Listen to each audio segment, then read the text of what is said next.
NIC Asia presents जनता जान्न चाहन्छ title sponsor NIC Asia bank पनि साथी पनि राम्रो पनि हाम्रो पनि स्पोन्सर्ड बाइ गर्वैदेखि बलियो उगर्व सिमेन्ट LIC नेपाल जीवन रहँदा पनि जीवन पश्चात पनि सुरक्षा करको साथ जीवन भरको स्तरीय प्लम्बिङको भरपर्दो नाम मार्बल 32 जडीबुटी युक्त कपाल झर्न नदिने नयाँ कपाल बार्ने श्रीकेश जडीबुटी आयुर्वेदिक हेयर ऑयल तपाईको संरचनालाई जुनी जुनी सुरक्षित राख्ने सिमेन्ट सगरमाथा एउटै छ सबैका लागि सधैँका लागि शुभ कार्यको संस्कारमा कुमारी नेपालमा सर्वाधिक लोकप्रिय किसान पाइपिङ सोल्युसन राष्ट्र किसान Tika resort suites and spa Pokhara supported by युनिराइजको साथ छ र त सबै पलहरू खास छ Unirise home appliances beginning of happiness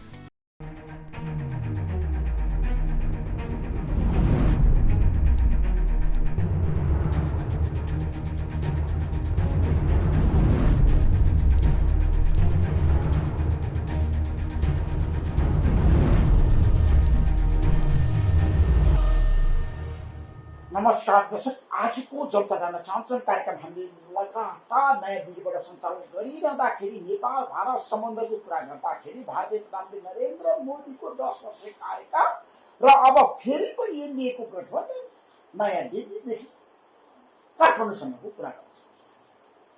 भारतीय प्रधानमन्त्री नरेन्द्र मोदी तेस्रो पटक प्रधानमन्त्री बन्ने सम्भावना बढेको छ। एनडीएले होला अगाडि सार्दैछ। अब तेस्रो पटक भारतीय प्रधानमन्त्री नरेन्द्र मोदी प्रधानमन्त्री बन्दाखेरि नेपाल भारत सम्बन्ध कस्तो होला, कसरी अगाडि बढ्ला, यसबारेमा आजको कार्यक्रममा हामी विशेष रूपमा चर्चा गर्न चाहन्छौँ र नेपाल भारत सम्बन्ध राम्रो बनाउन महत्त्वपूर्ण भूमिका निर्वाह गर्नुभएको कूटनीतिज्ञ राजदूत रंजीत रे हुन्छ। रंजीत जी, आपको मैं कार्यक्रम में स्वागत करना चाहता हूँ। धन्यवाद। नेपाल भारत संबंध के बारे में अभी तीसरा बार नरेंद्र मोदी प्रधानमंत्री बनने के लिए तैयारी कर रहा है। संभव है वो प्रधानमंत्री बनेगा? जी बिल्कुल, मुझे तो यही लगता है एक आध दिन में पता चल जाएगा। अभी गठबंधन का सरकार बनेगा, बीजेपी क्यों बहुमत नहीं आया, कारण क्या है? अब देखिए, ये तो जो विश्लेषक हैं वो लोग बताते हैं, हम लोगों को तो आगे का सोचना चाहिए कि अब जो नई सरकार बनेगी वो कैसे आगे देश का विकास करेगी, उसकी जो फॉरेन पॉलिसी होगी कैसी होगी, नेबरिंग कंट्रीज के साथ कैसा रवैया होगा। तो मुझे लगता है कि अब इलेक्शन हो गया, जनादेश मिल गया, अब सरकार बनेगी, तो अब सरकार के सामने क्या क्या चुनौतियां आएंगी उस पर फोकस करना। सरकार के साथ अभी भारत में क्या क्या चुनौती है नया सरकार के लिए? अभी संभावना क्या है, चुनौती क्या है नरेंद्र मोदी? नहीं, सबसे बड़ी चुनौती तो विकास की चुनौती है कि हमारा देश आगे कैसे बढ़े, विकसित कैसे हो। और मैं समझता हूं कि इसी के साथ हमारी विदेश नीति की भी चुनौती जुड़ी हुई है, क्योंकि भारत का विकास अकेले नहीं हो सकता। भारत का विकास तेज रफ्तार से जाएगा जब हम सभी जो हमारे नेबरिंग कंट्रीज हैं, नेबरहुड में जो लोग हैं, उनको साथ लेके चलेंगे। अगर हमारी नेबरिंग कंट्रीज में समस्या होगी तो कहीं ना कहीं भारत इन समस्याओं में जकड़ जाएगा। तो मुझे लगता है कि भारत के विकास के लिए हमारा जो नेबरहुड पॉलिसी है ये भी बहुत प्राथमिकता लेगा। नेपाल भारत संबंध, नेपाल को प्रगति और उन्नति के लिए भारतीय प्रधानमंत्री नरेंद्र मोदी का भी बहुत पॉजिटिव सोच है, दृष्टिकोण, विचार, चिंतन है। 4 बार 5 बार नेपाल का भ्रमण किया 10 वर्ष में, लेकिन नेपाल में जितना विकास होना था, भारत ने जितना सहयोग करना था, क्यों नहीं किया? रंजीत जी, ऐसा नहीं मैं कहूँगा कि भारत ने सहयोग नहीं किया है, और मैं समझता हूँ कि काफ़ी कुछ तरक्की भी हुई है। अगर आप जल ऊर्जा का इशू लें तो काफ़ी प्रोजेक्ट्स आगे बढ़ रहे हैं, जैसे अरुण 3 प्रोजेक्ट है जो हमारी सतलुज जल विकास निगम बना रही है। हाँ, जिस तेज़ी से, जिस रफ्तार से डेवलपमेंट होना चाहिए था बायलैटरल प्रोग्राम्स का, उसमें मेरे ख्याल से और इम्प्रूवमेंट किया जा सकता है। बट मैं समझता हूँ कि कनेक्टिविटी में, ऑयल पाइपलाइन में प्रगति तो हुई है, और तेज़ी से करनी है, और जो समस्याएं, बाधाएं हैं इसमें उनको हटाना है। और दूसरा एक जनरल पॉइंट ये भी है कि नेपाल में इतनी पॉलिटिकल स्टेबिलिटी जो लोग सोच रहे थे नए संविधान के बाद आएगी, वो शायद आई नहीं है। अब नेपाल में तो कोalition गवर्नमेंट है, और नेपाल में बहुत एक्सपीरियंस है कोalition गवर्नमेंट का। अब भारत में भी कोalition गवर्नमेंट बन रही है, तो अब ये देखना होगा कि ये दोनों कोalition गवर्नमेंट्स कैसे आपस में बातचीत करके किस तरह आगे बढ़ेंगे। अभी कोलिशन गवर्नमेंट के जो चुनौती और संभावना भी है, जैसे भारत में एनडीए का गवर्नमेंट का बात कर रहा हूँ, अभी भी एनडीए के गवर्नमेंट है, लेकिन भारतीय जनता पार्टी अभी एनडीए से सहकार्य करेंगे। तो इस बार चंद्रबाबू नायडू के साथ जितना काम हो रहा है अभी कैसे आगे बढ़ेगा?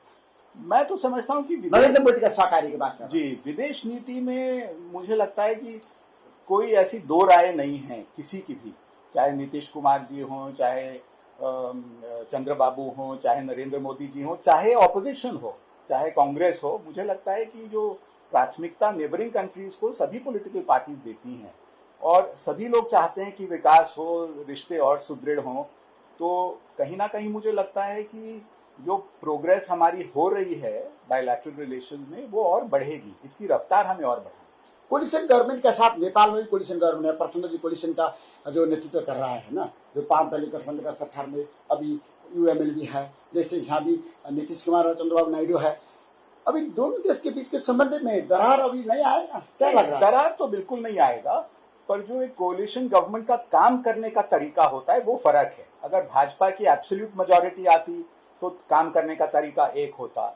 अब जब एब्सोल्यूट मेजॉरिटी नहीं आई है तो इसका मतलब हर इशू जो है, पॉलिसी इश्यूज जो हैं, अपने कोलिशन पार्टनर के साथ बातचीत करके इनको आगे बढ़ाना होगा।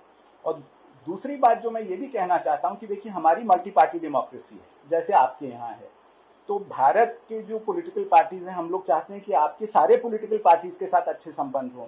तो मैं समझता हूं कि नेपाल की पॉलिटिकल पार्टीज को भी भारत में जो भी मेजर पॉलिटिकल पार्टीज हैं उनके साथ अच्छे संबंध रखना अनिवार्य है। और ये मैं पॉइंट इसलिए कह रहा हूं क्योंकि पिछले कुछ सालों में मैंने ऐसा देखा है कि आपके जब बड़े बड़े पॉलिटिकल नेता भारत आते हैं वो केवल रूलिंग पार्टी से मिलते हैं, दूसरी पार्टीज के साथ नहीं मिलते हैं। तो कहीं ना कहीं इस तरह से जो हमारे दोनों देशों के संबंध हैं, खासतौर राजनयिकों के बीच के संबंध, ये कमजोर होते हैं। तो क्योंकि दोनों हम मल्टी पार्टी डेमोक्रेसीज हैं, तो मुझे लगता है कि पॉलिटिकल पार्टीज के बीच के संबंध, चाहे आप ऑपोजिशन में हो चाहे रूलिंग पार्टी हो, बहुत सुदृढ़ होने चाहिए। पार्टी बीच में संबंध नहीं है, जैसे भारतीय जनता पार्टी के साथ संबंध है, लेकिन कांग्रेस आई के साथ नेपाल का कितना पॉलिटिकल पार्टी का जितना संबंध होना था नहीं है, जुड़े से होगा। क्योंकि पॉलिटिकल लेवल में तो सब पॉलिटिकल पार्टी को तो एक डील करना चाहिए। बिल्कुल, मैं आपसे सहमत हूँ। और मैं समझता हूँ कि सारी पॉलिटिकल पार्टी, जैसे भारत का संबंध नेपाल के सब पॉलिटिकल पार्टी से है, नेपाल का संबंध भारत में सभी पॉलिटिकल पार्टी से होना चाहिए। क्योंकि देखिए, जिस तरह की हमारी पॉलिटिक्स है, कभी एक पार्टी आती है, कभी दूसरी पार्टी आती है, तो एज अ कंट्री आपको तो सबके साथ संबंध घनिष्ठ करना चाहिए। तो मैं तो ये समझता हूँ बहुत जरूरी है पार्टी संबंध होना चाहिए दोनों देश के बीच, बहुत जरूरी संबंध है आगे बढ़ाने। उससे अंडरस्टैंडिंग बहुत अच्छी होती है और कोई जो मिसअंडरस्टैंडिंग होती है वो दूर होती है। भारत में बहुत पॉलिटिकल पार्टी है, क्षेत्रीय पार्टी भी है, उनको मिलकर काम करना चाहिए नेपाल के क्षेत्रीय पार्टी से। अब नेपाल को देखिए, नेपाल के जो नेबरिंग स्टेट्स हैं इंडिया के, चाहे सिक्किम हो, चाहे बंगाल हो, बिहार हो, उत्तर प्रदेश हो, उत्तराखंड हो, तो जो यहाँ पे पार्टीज हैं इन स्टेट्स में, नेपाल की पॉलिटिकल पार्टीज को इनके साथ अच्छा संबंध रखना चाहिए, तभी तो और बॉर्डर पे सहकार्य बढ़ेगा, जो प्रॉब्लम्स हैं बॉर्डर पे वो समाप्त होंगी। तो मैं समझता हूँ कि ये जो केवल दिल्ली और काठमांडू तक सीमित, अभी तो दोनों देश मिलकर प्रगति उन्नति आज का आवश्यकता भी है। जनस्तर में संबंध है, रोटी बेटी का संबंध है, दोनों देश को संबंध को प्रगाढ़ और सुमधुर बनाने के लिए दोनों देश का सरकार प्रमुख को बीच में कैसे समझौता, सहमति और सहकार्य होना चाहिए। थोड़ा सा अफसोस है कि जो पंचेश्वर प्रोजेक्ट है, जो इतने सालों से हम उसकी बातचीत कर रहे हैं, अभी जब प्रधानमंत्री प्रचंड यहाँ आए थे तो तय हुआ था कि 3 महीने के अंतर्गत इसका डीपीआर अप्रूव होना चाहिए, कुछ नहीं वो फिर डिले हो गया। क्यों डिले हुआ? परियोजना दोनों देश के बीच में क्यों डिले हुआ? मुझे लगता है कारण क्या है? जी, जो इश्यूज अब बचे हुए हैं, बहुत कम इश्यूज, 1-2 इश्यूज हैं बचे हुए, इनको पॉलिटिकल लेवल पे सॉल्व करना होगा। मुझे लगता है कि ये टेक्निकल लेवल पे इनका सॉल्यूशन नहीं निकलेगा, ये मसला नहीं हल होगा। ये कॉस्ट बेनिफिट के इश्यूज हैं जो प्रोजेक्ट के, और मैं समझता हूँ कि पॉलिटिकल लेवल पे डिस्कशन होना चाहिए। या तो आप 2 लोगों को नियुक्त करें, एक नेपाल में एक इंडिया में, उनसे कहा जाए कि आप 6 महीने के अंदर ये सारे इश्यू सॉल्व करके डीपीआर को एक्सेप्ट करो और तब ये प्रोजेक्ट आगे बढ़ेगा। बहुत बढ़िया प्रोजेक्ट है, दोनों देशों के लिए बढ़िया है और ये एक बहुत नया एक स्तंभ बनेगा हमारे दोनों देशों के रिश्ते में और मुझे लगता है दुनिया में ये एक यूनिक प्रोजेक्ट होगा। तो इसमें काफ़ी परिश्रम किया, मेहनत की, रिवाइव किया, पर ये फिर लटक गया है। इस इशू पे मुझे थोड़ा अफसोस है। नेपाल भारत संबंध में 74-75 साल का जो मैं बात कर रहा हूँ, इसका ऐतिहासिक संबंध था, अभी भी है संबंध में, कोई समस्या नहीं है, आपने बताया। लेकिन 75 वर्ष में भारत ने कितना प्रगति किया, कितना विकास किया, कितना उन्नति किया, लेकिन नेपाल ने जितना विकास करना था उतना विकास अभी तक नहीं किया है। नेपाल में संभावना बहुत है, जैसे हाइड्रो पावर 10,000 मेगावाट बिजली जब नेपाल उत्पादन करेगा, भारत खरीद करने के लिए तैयार हो गए। भारतीय प्रधानमंत्री नरेंद्र मोदी और नेपाल के प्रधानमंत्री प्रचंड के बीच सहमति हो गए, लेकिन वो कारण में क्या समस्या है, आपको क्या लगता है? देखिए, नेपाल का हिस्टोरिकल सिचुएशन फर्क था।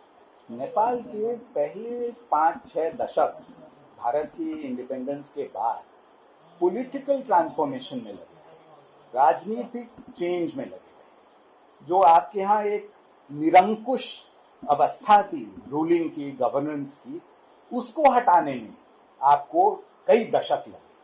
तो मैं समझता हूँ कि नेपाल का फर्स्ट 60 ईयर 1945-1947 के बाद पॉलिटिकल ट्रांसफॉर्मेशन, और बहुत यूनिक है, कहीं दुनिया में इस तरह का political transformation by and large peacefully ऐसा नहीं हुआ है।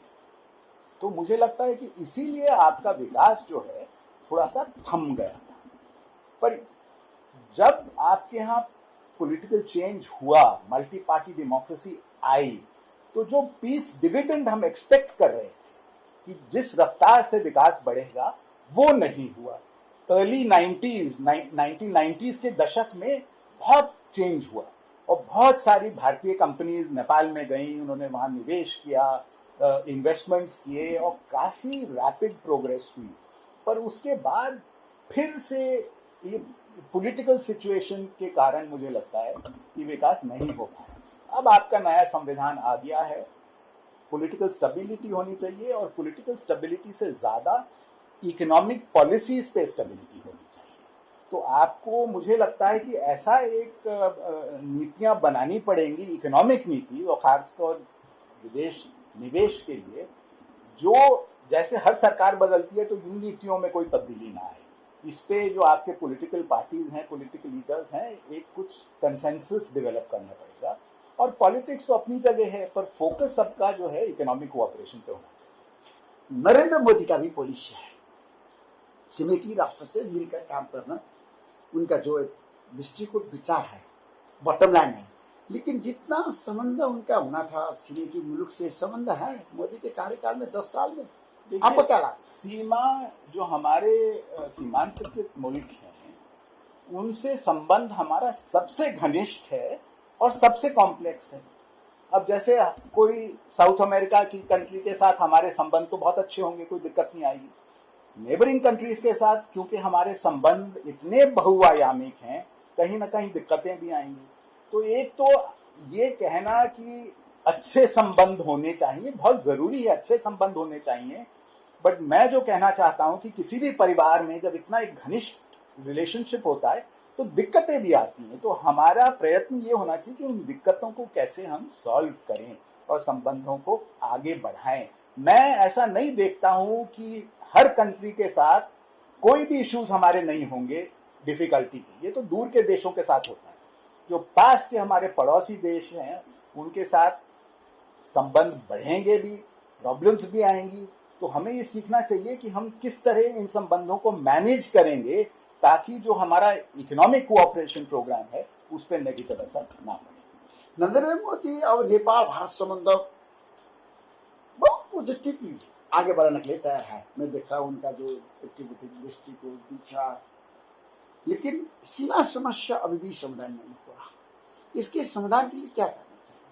देखिए, सीमा समस्या बड़ा जटिल इशू बन गया है क्योंकि आपके यहाँ एक संवैधानिक अमेंडमेंट आया है, तो आपका जो पार्लियामेंट है उसको अग्री करना पड़ेगा। कोई भी अगर निष्कर्ष निकलेगा भारत नेपाल डिस्कशन के बाद सीमा पे, तो ये एक बहुत अब जटिल इशू हो गया है, क्योंकि ये केवल अब टेक्निकल लेवल पे नहीं है, ये पॉलिटिकल लेवल पे चला गया है।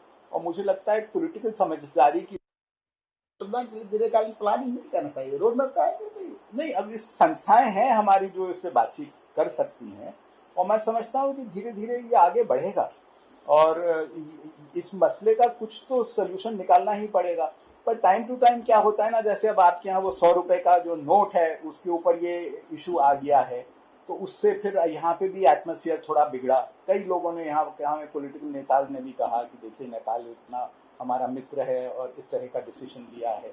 तो ये इशू आते हैं टाइम टू टाइम, तो एक एटमॉस्फेयर बनना पड़ेगा जिसमें बातचीत के माध्यम से, और तो कोई चारा है नहीं, बातचीत से ही ये समस्या का समाधान होगा। दोनों देश का एक कार्यकाल का प्रतिवेदन भी हमारा साथ है, आपने देखा, अध्ययन भी किया, क्योंकि आप तो उस समय भी काम किया था। 98% सीमा विवाद समाधान के लिए जो बातचीत समझौता हुआ है, 2% समाधान करने के लिए भारतीय प्रधानमंत्री नरेंद्र मोदी क्यों तैयार नहीं हुआ? देखिए, जिनका काला पानी और सुस्ता 98% जो था वो टेक्निकल लेवल पे सॉल्व, टेक्निकल लेवल से सॉल्व हो गया। तो मैं समझता हूँ कि उस 98% को तो फाइनल करें हम, और जो 2% है वो टेक्निकल लेवल पे सॉल्व नहीं होगा, उसको पॉलिटिकल लेवल पे करना पड़ेगा। पर मुझे लगता है कि जो 98% ऑलरेडी अग्रीमेंट है उसको तो हम साइन कर दें, नहीं तो वो 98% पे भी लड़ाई झगड़ा होता रहता है बॉर्डर में, कभी स्तंभ इधर है उधर है, खेती जो हमारे किसान हैं उनके लड़ाई झगड़े। तो एक दफे जब क्लियर हो जाएगा तो ये तो सब दिक्कतें नहीं आएंगी। और 2% जो है वो आपसे मैं सहमत हूँ, वो टेक्निकल लेवल पे नहीं होगा, उसको पॉलिटिकल लेवल से उसको सॉल्व करना चाहिए। जी बिल्कुल, इसमें भारतीय प्रधानमंत्री नरेंद्र मोदी तैयार है? बिल्कुल तैयार है। जब प्राइम मिनिस्टर प्रचंड का दौरा हुआ था तो इस पे बातचीत भी हुई थी और कहा भी था कि बातचीत करके ही इसका जैसे बांग्लादेश के मॉडल में के बारे में बातचीत हो रहा है, बांग्लादेश का सीमा समस्या समाधान करने भारत तैयार हो गया, समाधान भी हो गया। देखिए, इस समस्या का समाधान तो करना ही है, बट जैसे मैंने आपसे कहा ये थोड़ा कॉम्प्लिकेटेड इशू बन गया है। और पहले ये जो समस्या थी एक बहुत लिमिटेड एरिया की थी, अब वो एरिया बहुत बढ़ गया है 2020 के बाद। तो ये समस्या का समाधान निकलेगा, कम से कम प्रोसेस शुरू होगा। ये मैं नहीं कह सकता कब शुरू होगा, बट और तो कोई ऑप्शन नहीं है। जैसे टूरिज्म नेपाल के विकास के मूल नीति हो सकता है और संभावना भी है, क्योंकि भारत से 40-50 लाख लोग नेपाल भ्रमण करने के लिए वातावरण बनाना सकते कि नहीं? जैसे नेपाल गवर्नमेंट और भारतीय गवर्नमेंट के बीच में एग्रीमेंट होना चाहिए ना? बिल्कुल होना चाहिए। और मुझे लगता है कि 50 लाख भारतीय नागरिक नेपाल जाने के लिए संभावना और टूरिज्म बिल्कुल है। और टूरिज्म के लिए रिलीजियस टूरिज्म है, एडवेंचर टूरिज्म है, स्पोर्ट्स टूरिज्म है। जैसे क्रिकेट मैचेस वहां पोखरा में खेलने इतना बढ़िया मौसम है, सुहाना मौसम है, तो टूरिज्म की बहुत संभावना है। साथ ही साथ आपका देश जो है ऊर्जा रिच कंट्री होगा, तो जो एनर्जी इंटेंसिव इंडस्ट्रीज हैं जैसे इंफॉर्मेशन टेक्नोलॉजी बहुत एनर्जी चाहता है डेवलपमेंट करने के लिए, तो आपके यहाँ आईटी का भी बहुत पोटेंशियल है। तो पोटेंशियल तो बहुत है मुझे लगता है नेपाल में। इतना आपका सुंदर देश है, मैं तो बहुत घुमा हूँ, तो पर्यटन की तो इतने वहाँ पे पॉसिबिलिटी, संभावना बहुत है पर्यटक के लिए, और बाहर का पर्यटक जाने के लिए बहुत, और जाते भी हैं विजिट के लिए, बिल्कुल बिल्कुल। तो इसमें तो बहुत स्वयं पोटेंशियल है, बहुत लुम्बिनी। एक मैंने जब मैं वहां पे राजदूत था तो मैंने एक प्रपोजल दिया था कि जो LTC है, हमारे जितने भी सरकारी गवर्नमेंट सर्वेंट्स हैं उनको 4 साल में एक दफे अपने होम टाउन से अलावा कहीं और भी जा सकते हैं घूमने के लिए, और सरकार उसका खर्चा देती है। तो मेरा ये प्रपोजल था कि उसको नेपाल को भी इसमें इंक्लूड करो, क्योंकि जैसे नेपाल और भारत का टिकट तो इतना ज्यादा नहीं है। अब बैंगलोर से भी आप जाएंगे 3 घंटे का है, अब यहाँ दिल्ली से आप अंडमान जाएंगे वो भी 3.5 घंटे की फ्लाइट है। तो अगर नेपाल को भी उसमें इंक्लूड करेंगे तो जो हमारे सरकारी कर्मचारी हैं उनकी भी तादाद बहुत बढ़ेगी। लेकिन कृषि में संभावना, एग्रीकल्चर में संभावना है नेपाल भारत से? बिल्कुल संभावना है। एग्रीकल्चर मैं समझता हूँ हाई वैल्यू एग्रीकल्चर में, जैसे कि नेपाल में जैसे मशरूम्स हैं, एस्पैरेगस है, चीज है, डेयरी सेक्टर है, इन एरियाज में बहुत पोटेंशियल है और ये हाई वैल्यू एग्रीकल्चरल क्रॉप्स है। तो मुझे लगता है कि इस तरह का इस एरिया में बहुत अच्छा पोटेंशियल है। एक हमारे यहाँ एक सॉइल कार्ड का सिस्टम है कि हर किसान जो है अपने फार्म का जो जमीन है उसका वो एनालिसिस करा सकता है कि उसमें किन न्यूट्रिएंट्स की कमी है, क्या है। तो उस टाइप का सिस्टम भी नेपाल में काफी फायदा करेगा, खासतौर जहाँ तराई में जहाँ पे ज्यादा खेती होती है। लेकिन भारत और नेपाल संबंध के बारे में जितना हम बातचीत कर रहे हैं आपसे, लेकिन चीनिया राजनीति में, चीनिया सरकार का विषय वस्तु में, जैसे भारत और नेपाल के बीच में तो आगे बढ़ना चाहिए, संबंध कोई नहीं रोकना चाहिए, कोई रोकना भी नहीं सकता कि दोनों देश का संबंध ऐतिहासिक संबंध है, वैवाहिक संबंध है। लेकिन चीनिया हस्तक्षेप नेपाल में आपको बारंबार मैं भारतीय पक्ष से, भारतीय डिप्लोमेट से, भारतीय पॉलिटिकल पार्टी का लीडर के मुख से और उनका जो विचार मैं सुनता हूँ कि चीनिया इंटरफेयर है नेपाली राजनीति में, आपको क्या लगता है? देखिए, भारत को लगता है कि चीन का जो इंटरेस्ट है, इन्फ्लुएंस है, प्रेजेंस है, डेफिनेटली बढ़ा है। डेफिनेटली बढ़ा है जी। कैसे बढ़ा है? क्या बढ़ा है? और जो जिस तरह का रवैया चीन के राजदूत और चीन के राजनयिक लेते हैं नेपाल में, वो भी मुझे लगता है थोड़ा सा उसमें भी तब्दीली आई है, किस तरह से वो पेश आते हैं नेपाल में। तो और ये जो है, एक तो देखिए चीन का पूरी दुनिया में प्रेजेंस बढ़ा है, तो नेपाल में भी बढ़ना स्वाभाविक है। पर साथ ही साथ मैं देख रहा हूँ कि नेपाल जो है एक मतलब जगह बनती जा रही है जहाँ पे ये ग्रेट पावर राइवलरी चल रही है, चाहे यूएस और चीन के बीच में जो कंपटीशन चल रहा है दुनिया भर में, उसके प्रतीक हम अब नेपाल में भी देखने लगे। और मैं आपको याद दिलाना चाहता हूं कि जब एमसीसी की प्रपोजल डिस्कस हो रही थी और बीआरआई का प्रपोजल डिस्कस हो रहा था, किस तरह का वहां पे नेपाल में डिबेट हुए और दोनों एम्बेसीज उसमें इन्वॉल्व हुई, चाइना और नेपाल की। तो ये तो डेफिनेटली है कि चाइना का इन्वॉल्वमेंट और रोल नेपाल में बढ़ा है और ये बढ़ता जाएगा। और भारत को इस पे नेचुरली देखना पड़ेगा कि किस तरह हम लोग नेपाल चीन संबंध के जो बारे में जो दृष्टिकोण आपका जो आ रहा है, क्या आप बेखुश हैं? दोनों देश तो मिलकर काम कर रहे हैं। देखिए, जहां तक भारत का सवाल है, हम ये चाहते हैं कि ऐसा कुछ नहीं होना चाहिए नेपाल में जिससे भारत की सिक्योरिटी या भारत का सिक्योरिटी इंटरेस्ट वगैरह जो है उस पर कुछ असर पड़े। और आप जानते हैं कि आज की तारीख में भारत चीन संबंध भी कुछ नाजुक दौर से गुजर रहे हैं, खासतौर जब गलवान में जो इंसिडेंट्स हुए उसके बाद। तो मुझे लगता है कि जो हमारी नेबरिंग कंट्रीज हैं और खासतौर नेपाल जैसा मित्र, इतना घनिष्ठ हमारा मित्र है, उसको ये थोड़ा समझना भी चाहिए और उसको भी इन इश्यूज को अपने नीतियों में किस तरह फैक्टर इन करें, ये भी मुझे लगता है कि ज़रूरी है। नेपाल में क्या होता है कि जब नेपाल के रिश्ते इंडिया से बिगड़ते हैं तो चाइना से मजबूत हो जाते हैं, और जब इंडिया से बढ़ते हैं तो फिर चाइना से कम। तो इस तरह का एक ही पेंडुलम इधर से उधर चलता रहता है। पर मुझे लगता है कि एक स्टेबिलिटी होनी चाहिए रिलेशनशिप। नया दिल्ली का निष्कर्ष है कि चीनिया गतिविधि नेपाल में बढ़ रहा है। जी जी बिल्कुल। लेकिन बीआरआई नेपाली का हित में है कि नहीं, ये तो देखिए नेपाल को डिसाइड करना है। लेकिन भारत का दृष्टिकोण क्या है? भारत का एक मित्र राष्ट्र होने से, मित्र राष्ट्र होने के कारण से, और खासतौर हमने देखा श्रीलंका में क्या हुआ, कुछ अफ्रीकी कंट्रियों में क्या हुआ, तो हम तो यही समझते हैं कि कंट्रीज को एक जो डेट ट्रैप होता है उससे बचना बहुत जरूरी होता है। तो जो भी निष्कर्ष नेपाल निकालेगा वो अपने हित में निकालेगा कि आपको लोन मिल रहा है, कि ग्रांट मिल रहा है, कि आपको कंसेशनल लोन मिल रहा है, कि क्या रेट ऑफ इंटरेस्ट है। भारत जो नेपाल को कंसेशनल लोन देता है 1% रेट ऑफ इंटरेस्ट। अब मुझे पता नहीं चीन का कितना है, पर जो भी है, अब यूएस ने जो आपको एमसीसी दिया है वो पूरा ग्रांट है $500 मिलियन। तो मुझे लगता है ये सारी चीजों को भारत का बॉटम लाइन ग्रांट में देना चाहिए। नहीं, भारत का बॉटम लाइन रीजनल नहीं चाहिए। नहीं, ये बॉटम लाइन तो नेपाल को रखना है और डिसाइड करना है।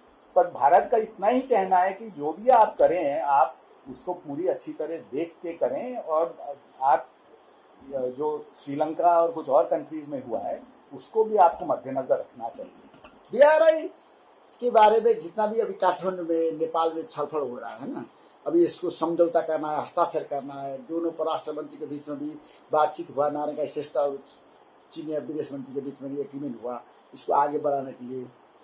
भारत का ऑब्जेक्शन नहीं है। नहीं, देखिए, ऑब्जेक्शन की बात नहीं है। मैं समझता हूँ कि जैसे आप रेलवे लाइन की बात करते हैं, ट्रांस हिमालयन रेलवे, एक तो ये टेक्निकली फिजिबल है कि नहीं, दूसरा इसमें कितनी लगानी होगी, तीसरा इस लगानी को कौन भुगतेगा, चाइनीज पैसा देंगे ग्रांट में या नेपाल ऋण लेगा। अगर नेपाल ऋण लेगा तो इस रेलवे लाइन से इतनी आमदनी हो पाएगी कि वो ऋण को चुकता करे? तो ये सारे इश्यूज बहुत इंपॉर्टेंट इश्यूज हैं डिस्कस करने के लिए। तो जहां तक जैसे मेरा अगर व्यक्तिगत आप मेरी राय पूछें तो मुझे तो नहीं लगता कि रेलवे लाइन की जरूरत है नेपाल को, या उससे कुछ बहुत बड़ा इकोनॉमिक ट्रांसफॉर्मेशन आएगा नेपाल में। मैं आपको एक उदाहरण के कारण, लाओस में एक रेलवे लाइन बनी है, तो लाओस में भी ये इश्यूज उठे कि लाओस से चाइना रेलवे लाइन जा रही है, तो लाओस से तो उसका वुड और टिम्बर लेके चला जाएगा, पर वो लाएगा क्या रेलवे लाइन? और जो 8 बिलियन का उन्होंने ऋण लिया है वो लाओस चुकाएगा कैसे? तो ये सब चीजों को आपको देखना चाहिए। रेलवे तो चाहिए ना, जैसे नेपाल को विकास और प्रगति उन्नति के लिए रेलवे तो आवश्यक है ना। जैसे रक्सौल से आप काठमांडू तक क्यों रेल नहीं पहुंचा? देखिए आपका भी तो महत्वपूर्ण भूमिका हो सकता है नेपाल के विकास के लिए। मेरी राय है विकास के लिए तो सब कुछ जरूरी है, रेल भी चाहिए, पर आपको प्रायोरिटाइज करना होगा। आपके लिए रेल ज्यादा जरूरी है या सड़क ज्यादा जरूरी है? रेल भी इम्पोर्टेंट है, पर जब प्रायोरिटी आप टूरिज्म क्षेत्र में विकास करना है तो मेरे रक्सौल से काठमांडू तक रेल जाने के लिए 1 घंटे में पहुंचेगा, देखिए 1.5 घंटे में पहुंचेगा। पर आप वो एयरपोर्ट में वो फास्ट ट्रैक बना रहे हैं, रोड ऑलरेडी आपका बन रहा है, 1-1.5 घंटे में आप ये क्या जगह है, निजगढ़ से आप काठमांडू पहुंच जाएंगे, तो रोड तो आपका बन रहा है। मुझे जो लगता है कि पहाड़ी क्षेत्र में रेल जो है बहुत एक्सपेंसिव एक प्रोपोजिशन है, रोड जो है वो कम दाम में और उसी तरह का उसका भी इम्पैक्ट होगा डेवलपमेंट के लिए। तो अगर आपके पास फाइनेंस का अभाव है, आपको प्रायोरिटाइज करना है कि भाई रेल ज्यादा जरूरी है या आपके लिए शिप ज्यादा जरूरी है। ये भी बात आई थी नेपाल में कि हम अपनी ये शिप चलाएंगे, तो क्या वो जरूरी है नेपाल के लिए? तो मेरे हिसाब से जो मुझे लगता है, ओली ने जो प्राइम मिनिस्टर का समय जो अपना कार्यकाल में जो बात किया था, भारत और चीन से हाई लेवल डील भी किया था, केरुंग से काठमांडू और रक्सौल से काठमांडू तक रेल, दोनों देश के लिए समझौता के लिए और सहमति के लिए प्रयास भी किया था, अभी तक सफल नहीं हुआ। अब जिसका तो कारण आप मुझे बताइए ना। जो मेरा व्यक्तिगत राय है, मैं समझता हूं कि हमें प्राथमिकता जो है रोड ट्रांसपोर्टेशन को देनी चाहिए, खासतौर पहाड़ी इलाके में, जो पहाड़ी क्षेत्र है। रेल आपका जो प्लेन्स का एरिया है, तराई में आराम से चल सकती है, पहाड़ी क्षेत्र में इतना आसान नहीं है। हम अब इतने सालों के बाद हम रेलवे जम्मू कश्मीर ले गए हैं, इतने सालों के बाद, क्योंकि पहाड़ में ले जाने के लिए आपको टनल्स बनानी पड़ेंगी, हाई ब्रिजेस बनाने पड़ेंगे, बहुत पैसा लगेगा। तो मैं समझता हूँ कि प्रायोरिटी आपके देश को डिसाइड करना है। रवि जी, अभी 2 इश्यू में मैं आपसे सीरियसली बात कर रहा हूँ, प्रश्न पूछ रहा हूँ। नेपाल के विकास में भारत ने अभी तक जितना सहयोग किया था, इसमें हम आभारी हैं और इसे बढ़ाना चाहिए नेपाल को प्रगति और विकास में। भारतीय प्रधानमंत्री नरेंद्र मोदी को हम आग्रह करते हैं इस इंटरव्यू के माध्यम से। दूसरा एजेंडा क्या है कि जैसे पॉलिटिकल विषय वस्तु में, जैसे नेपाल संघीय लोकतांत्रिक गणतंत्र में है, भारत का इसमें कोई कंप्लेन है, कोई परिवर्तन के लिए संभावना है, और संघीय लोकतांत्रिक गणतंत्र के शासन व्यवस्था का समर्थन कर रहे हैं नरेंद्र मोदी, क्या है? देखिए, जो जहां आपने विकास की बात कही, बिल्कुल मैं आपसे सहमत हूं, और ये विकास न केवल गवर्नमेंट टू गवर्नमेंट लेवल पे होना चाहिए, बट प्राइवेट सेक्टर को हमें इन्वॉल्व करना है, और एक ऐसा कंडीशंस बनानी है, फ्रेमवर्क बनाना है जिसमें प्राइवेट निवेश, फॉरेन इन्वेस्टमेंट नेपाल में आए और तरक्की बढ़े। तो ये तो मैं आपसे सहमत हूँ। दूसरा, जहां तक संघीय गणतांत्रिक व्यवस्था के बारे में आपका क्या ऑब्जेक्शन तो नहीं है? ये एक बहुत बड़ा अचीवमेंट है नेपाल का। 2015 में आप जो नए संविधान लाए हैं, और ये संविधान बहुत परिश्रम के बाद, बहुत आंदोलनों के बाद, 17,000 जाने गंवाने के बाद ये आया है आपके देश में, और अभी तो कुल 9 साल हुए हैं इस संविधान को। तो इसको अभी स्टेबलाइज होने में, कंसोलिडेट होने में समय लगेगा, और नेपाल के लीडर्स और नेपाल की जनता को डिसाइड करना है कि ये संविधान ठीक है, ऐसे आगे बढ़ेगा या इसमें कुछ तब्दीली चाहिए। इसमें भारत का कोई रोल नहीं है, भारत का कोई इंटरेस्ट नहीं है, के लिए और भारत असहमति था उस समय जारी करने के समय। संविधान का असहमति नहीं था, असहमति ये थी कि हमारा जो पॉइंट ऑफ व्यू था कि आप का विदेश मंत्री एस जयशंकर भी गया था काठमांडू, ये कहने के लिए था उस समय आप सब लीडर को मुलाकात। आपको मैं याद दिलाऊं, जब संविधान डिस्कस हो रहा था तो क्या परिस्थिति थी नेपाल में, क्या परिस्थिति थी तराई में? खूब आंदोलन चल रहे थे, काफी लोगों की जानें जा रही थी, 50 लोगों की मौत हुई थी। तो संविधान जब बन रहा था तो बहुत एक मुश्किल दौर से नेपाल गुजर रहा था। तो ऐसा संविधान उस वक्त ये सिचुएशन थी, भारत का व्यू था कि आप सबको साथ लेके चलिए, सब लोगों की जो आकांक्षाएं हैं, जो कंसर्न्स हैं, उनको आप एड्रेस करिए, तब आपके यहाँ स्टेबिलिटी आएगी। तो ये भारत का व्यू था। भारत कभी भी संविधान के खिलाफ नहीं था। भारत संविधान के खिलाफ नहीं है, भारत बिल्कुल नहीं है। विकास का भारत ने समर्थन किया है, बिल्कुल नरेंद्र मोदी ने समर्थन किया, बिल्कुल समर्थन किया है। इसमें तो अभी विरोध नहीं है, कोई ऑपोजिशन नहीं, कोई संदेह नहीं है, कोई विरोध नहीं है। ये नेपाल का इशू है और नेपाल को जैसा संविधान चाहिए भारत उसको सपोर्ट करेगा। लेकिन शासन व्यवस्था में असहमति नहीं है। संघीय लोकतांत्रिक गणतंत्र पूर्ण समर्थन कर रहा है, पूर्ण समर्थन कर रहा है। और ये देखिए, ये नेपाल का इशू है, जब तक नेपाली इसका समर्थन करें, भारत पूरी तरह इसमें लगा हुआ है समर्थन। लेकिन सेकुलर राष्ट्र है अभी, लेकिन भारत हिंदू राष्ट्र के मुद्दा पर क्यों बातचीत कर रहा है? देखिए, इसमें भारतीय राजनीतिक नेतृत्व बीजेपी खास कर क्यों, मैं इसमें देखिए, आप कारण क्या है देखिए, नहीं इसमें आप भारत का नाम इसमें ना लें।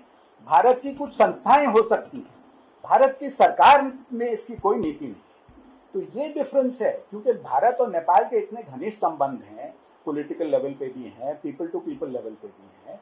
तो संस्थाएं हैं, कुछ इंडिविजुअल्स हैं, कुछ पार्टीज भी हो सकती हैं जो इस तरह का चाहती हों या समर्थन करती हों। जहां तक भारत सरकार का सवाल है, भारत सरकार की इसमें कोई भारत सरकार का कोई विरोध नहीं है, जैसे सेकुलर राष्ट्र को नहीं। भारत सरकार उसी संविधान का पूरा समर्थन करती है जो नेपाल के लोगों ने एक्सेप्ट किया। नेपाल हिंदू राष्ट्र नहीं बनेगा, ये तो नेपाल को डिसाइड करना। आपका दृष्टिकोण क्या होता है? नहीं, भारत का आप बता दीजिए, भारत सरकार भारतीय जनता पार्टी का दृष्टिकोण क्या है? ये तो आप भारतीय जनता पार्टी से पूछिए। पर जहां तक भारत सरकार का दृष्टिकोण है, मुझे लगता है जब तक मैं सरकार में था, भारत सरकार का इस पे कोई ओपिनियन नहीं था। हाँ, इंडिविजुअल पार्टी ओपिनियन नहीं है हिंदू राष्ट्र नहीं, मैं अपने समय तक का मैं बता रहा हूँ आपको कि, और मुझे विकसित हो रहा है, और मुझे लगता है कि भारत सरकार का भी इस पे कोई ओपिनियन नहीं होना चाहिए। अगर पार्टीज का ओपिनियन अलग बात है, पर जहां तक भारत सरकार का ओपिनियन है, भारत सरकार को जो नेपाल डिसाइड करे उसका पूरा समर्थन करना चाहिए। जैसे राष्ट्र संस्था के बारे में बातचीत हो रहा है नेपाल भारत संबंध में, अभी वो संभावना है कि नहीं राष्ट्र संस्था आएगी कि नहीं आएगी? देखिए, हर कंट्री में ये इश्यूज आते हैं, हर कंट्री में। अभी हमारे यहाँ इलेक्शन कैंपेन में रिजर्वेशन के ऊपर कितना डिस्कशन हुआ। तो ये हर कंट्रीज में इश्यूज आते हैं, ये कंट्री को रिजॉल्व करना होता है। इसमें हम तो फॉरेन कंट्री हैं, तो जहां तक भारत सरकार का सवाल है, इन इश्यूज को, नेपाल के मसले हैं, नेपाल को रिजॉल्व करना है। भारत सरकार को इसमें कोई पोजीशन या ओपिनियन नहीं लेना। लेकिन हर एक आंदोलन में भारत ने नेपाल को साथ दिया है ना। 2007 साल से आज तक 3वटा क्रांति हुआ, आंदोलन हुआ। 40 साल में, 63 साल में मधेश आंदोलन में आपका भारतीय जनता का और भारतीय सरकार का साथ था जी। आज मैं क्या करना चाहता हूँ, आपसे प्रश्न पूछना चाहता हूँ कि लेकिन अभी नेपाल में जिन व्यवस्था है, इसमें भारत अड़िग है, इसमें परिवर्तन नहीं होगा, राष्ट्र संस्था भी पुनर्स्थापना नहीं होगा, नहीं आएगा, नहीं फर्क। ये इश्यूज जो है नेपाल की जनता, नेपाल के लीडर्स को डिसाइड करने के हैं। इन इश्यूज में भारत का इंटरफेयर नहीं रहेगा। भारत इसमें, आप देखिए, हिस्टोरिकली भारत ने कभी इंटरफियर नहीं किया। भारत का सपोर्ट हमेशा जनता के साथ रहा है नेपाल की। चाहे आपका जब 1950 में आंदोलन हो रहे थे, चाहे 1989, 1990 में जो आंदोलन हुए, हमने हमेशा जनता को सपोर्ट किया। 2006 में जब आंदोलन हुआ, हम लोग जनता के साथ थे, मतलब नेपाल की जनता जो चाहती है उसका समर्थन किया। तो ये इश्यूज जो है नेपाल की जनता को डिसाइड करने के लिए, भारत का पोजीशन क्या होगा नहीं होगा ये तो बाद में होगा, एक दफे जब नेपाल में कुछ। नया दिल्ली में जितना बहस है, लेकिन काठमांडू में बहुत बहस भी शुरू हो रहा है ना। भारतीय जनता पार्टी का ये सोच है, दृष्टिकोण है, नेपाल में राष्ट्र संस्था लेना चाहता है, फिर भी राष्ट्र संस्था आगे बढ़ाना चाहता है, पुनर्वारी करना चाहता है। देखिए, नेपाल को अपना हित देखना चाहिए। नेपाल को देखना चाहिए कि उनके हित में क्या है, कि राष्ट्र संस्था बेटर है या आपका जो रिपब्लिकन सिस्टम है वो बेटर है, हिंदू राष्ट्र बेटर है या सेक्युलर कंट्री है। ये इश्यूज नेपाल के लिए हैं, भारत के लिए इश्यूज नहीं है। जो नेपाल की जनता एक्सेप्ट करेगी, भारत उसका समर्थन करेगा। अभी नेपाल में लगानी का वातावरण बनाना चाहिए। भारतीय उद्योगपति और व्यापारी नेपाल में जाकर क्यों लगानी नहीं करता है, क्यों? अब ये मल्टी कंपनी, ये सवाल कंपनी जितना है ना जैसे उद्योग धंधा, 15-20 साल से मैं इस सवाल से जूझ रहा हूँ कि क्यों है कि जो निवेश नेपाल में गया 1990s के दशक में बहुत हमारी कंपनीज गई, बहुत सारी, चाहे आईटीसी है, चाहे लीवर है, टाटा, बहुत सारी, डाबर है, सब उसी समय गई। उसके बाद क्या हो गया, क्यों नहीं जा रही कंपनी? ये नेपाल को आपका जो इन्वेस्टमेंट बोर्ड है उन लोगों को सोचने का बहुत जरूरी है कि क्या वजह है और किस तरह हम आकर्षक करें। और इसका जो ये इशू बहुत इंपॉर्टेंट इसलिए है क्योंकि आप विदेशों में भी जाएंगे और कंट्रीज में जब जाएंगे तो सबसे पहले वो ये पूछेंगे कि भाई भारत का निवेश हो रहा है नेपाल में कि नहीं, क्योंकि भारत तो बिल्कुल छिमिक का राष्ट्र है। अगर भारत का निवेश नहीं हो रहा नेपाल में तो उनको लगेगा भारत का निवेश क्यों नहीं हो रहा है, क्योंकि भारत का निवेश दुनिया भर में हो रहा है तो नेपाल में क्यों नहीं हो रहा है।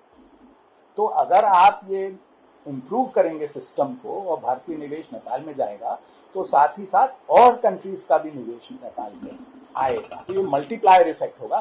तो ये बहुत एक आपने संगीन इशू उठाया है, इस पे बहुत ध्यान बस करना भी चाहिए दोनों देश के बीच में, हाई लेवल बिल्कुल। और ये प्राइवेट सेक्टर्स के बीच प्राइवेट सेक्टर के बीच में क्यों नहीं आ रहा है, और भारतीय उद्योगपति व्यापारी जाना चाहिए। कुछ लोग मेरे से कहते हैं नेपाल का मार्केट छोटा है, तो मैं तो इसको नहीं मानता, क्योंकि नेपाल में आप प्रोडक्शन करके भारत को बेच सकते हैं, कोई टैक्स नहीं है, कोई ड्यूटी नहीं है, तो भारत का तो इतना बड़ा मार्केट है। Thank you so much Ranjit ji, समझ लिया मैं आपको, धन्यवाद देना, बहुत बहुत धन्यवाद देना। नमस्कार। NIC Asia presents जनता जान्न चाहन्छन्, title sponsor NIC Asia। Bank पनि साथी पनि, राम्रो पनि हाम्रो पनि। स्पोन्सर्ड बाई गर्वैदेखि बलियो भूगर्भ सिमेन्ट। LIC नेपाल, जीवन रहँदा पनि जीवन पश्चात पनि सुरक्षा करको साथ जीवन भरको स्तरीय प्लम्बिङको भरपर्दो नाम मार्बल। 32 जडीबुटी युक्त कपाल झर्न नदिने नयाँ कपाल बार्ने श्रीकेश जडीबुटी आयुर्वेदिक हेयर ऑयल। तपाईको संरचनालाई जुनी जुनी सुरक्षित राख्ने सिमेन्ट सगरमाथा एउटै छ। सबैका लागि सधैँका लागि शुभ कार्यको संस्कारमा कुमारी बैंक। नेपालमा सर्वाधिक लोकप्रिय किसान पाइपिङ सोल्युसन राष्ट्र किसान। Tika resort suites and spa Pokhara. Supported by युनिराइजको साथ छ र त सबै पलहरू खास छ। Unirise home appliances, beginning of happiness.